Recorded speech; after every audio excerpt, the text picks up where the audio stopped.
All right, so coming back home, one big story for today, matriculants having started with their first final year examinations today. There are still worries that pupils have not been given an equal chance to succeed given the effects, of course, of the COVID-19 pandemic and the lockdown. More than 1 million candidates are set to sit for their final examinations this year. And the Basic Education Department said that it was confident that they would do well. And the question now is, how do we help them throughout this very important yet sensitive period? Let's now talk to educational psychologist, Professor Tumi Diale. She is the head of the Department of Educational Psychology at the University of Johannesburg. She joins me now live via Zoom. A very good afternoon to you, Prof. Thank you so much for joining us here on the SABC News channel. Good afternoon, Palisa, and thank you very much. Critical period. This is, of course, for our matriculants. They've been under very unique circumstances this year due to the COVID-19 pandemic. Yes. That, Palisa? yeah. So some may not still think that they are ready, to tackle the examinations that started today. How do they get rid of that mentality? Because I believe that everything starts in the mind. Okay. In terms of readiness, generally, children and even teenagers, I think we underestimate their ability to be resilient and their ability to actually get ready for certain things. It's just that our definition of readiness becomes serious and theirs is casual. But I want to believe with the few or many students or learners that I've engaged with who are in Matric, even though they've had the impact of the pandemic, they are actually saying, with what we have done, with what has been offered to us, we are ready to sit and engage into this exam, into the 2020 examination. You talk about readiness, and as you say that it may differ from one individual to the next. What exactly is readiness, Professor Diale, and how do you know as a matriculant, as a learner, that indeed I am ready to go sit for the final examinations? I think readiness is broad and it's contextual. Also, it's a subjective process, because my readiness, Palisa, and your readiness, we could be in the same class, and with or without COVID, yes, this say I understand we've got the COVID context, but even before, with or without COVID, my readiness and my classmates' readiness or my friends' readiness will always differ, because it all depends on how I have prepared myself as an individual, how have the context around me prepared me for the exam. And double so now with the COVID-19, there's been various contexts, even children who might have been much better ready to sit in or to take the exams due to various contextual situations. Some of them might feel that they are not as ready as they would have loved to be. But as I say, most of them are actually saying, despite that, we want to sit and write. Reality really is that they've been under a lot of pressure, as much as the teachers may have done their best, but it wasn't an easy journey for them. How should they be navigating around this important period so not to exert more pressure on themselves? I think it is actually a two-way process.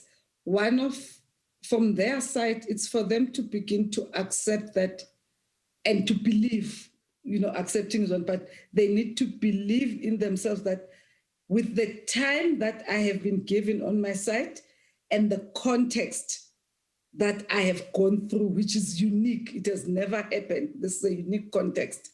I have done the best I can to be saying, for me, I am going to sit and write these examinations. I know I might differ from a 2019 student, I might differ from any other future student, but as a 2020 matriculant, I can say with the little time that COVID gave to me, or the time that COVID stole from me, I am able to say I want to sit. I want to continue with my life. I want to be positive. I want to be assertive towards saying I can do my best. So all I'm asking from my parents, from my friends, from the community, from my teachers, it's remember I am here. I am a human being and I have gone through a lot. Understand that and give me your best support. Talking about support, support from those around them, I believe, is very crucial. Let's talk about the do's and don'ts for us as parents. How do we support them throughout this period? You know, Palisa, the issue of support, as you say, how do we support them throughout this period? I would come through it would come through as a question, because my question is, pre-COVID, how have we been supporting our children? Because I think our support has to be the same, except that, yes, in addition that our learners learned differently, we upped the support. But if we had had the basics of supporting our children, we wouldn't really be feeling that our children are not supported, or they wouldn't feel that they are not supported. It is important that we need to learn as parents that support doesn't start when prelims start. Support starts when the child starts schooling. By the time they get into Matric, the support is embedded in them. They know that my parents are there for me, whether they are physically present or absent, but they are there for me because the whole support has been embedded from a younger age. The challenge now is we want to embed something now at this last moment, because now we want to say, we want to look at support only when they start writing their prelims, so as if it is the first time these children see an exam. Right. They've been doing exams for a better part of their lives. Okay, so it should be a continuous process. It shouldn't just start now during the final examinations. One more important question. Is there, as a psychologist, you'd be able to tell this to us best, is there a generic way of studying? Because I want to believe, Prof, that what works for me may not necessarily work for the other person.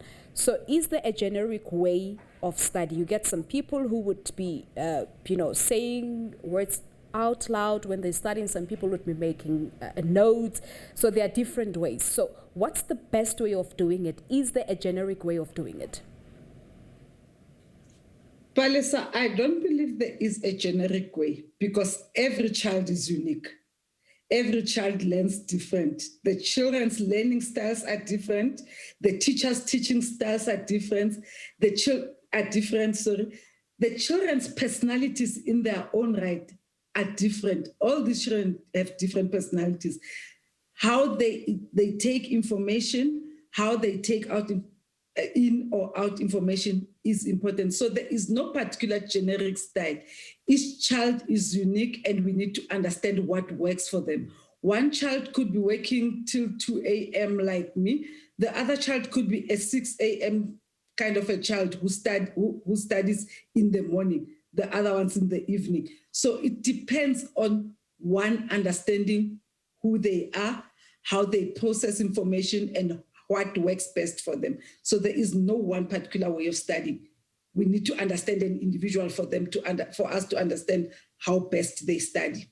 Important indeed, because you'd get parents waking their children up in the middle of the night. How you need to wake up. We have to leave it at that. Thank you so much for coming through. That's Professor Tumi Diale. Prof is the head of the Department of Educational Psychology at the University of Johannesburg, talking to us about the do's and don'ts for our matriculants as they started with their final examinations officially today.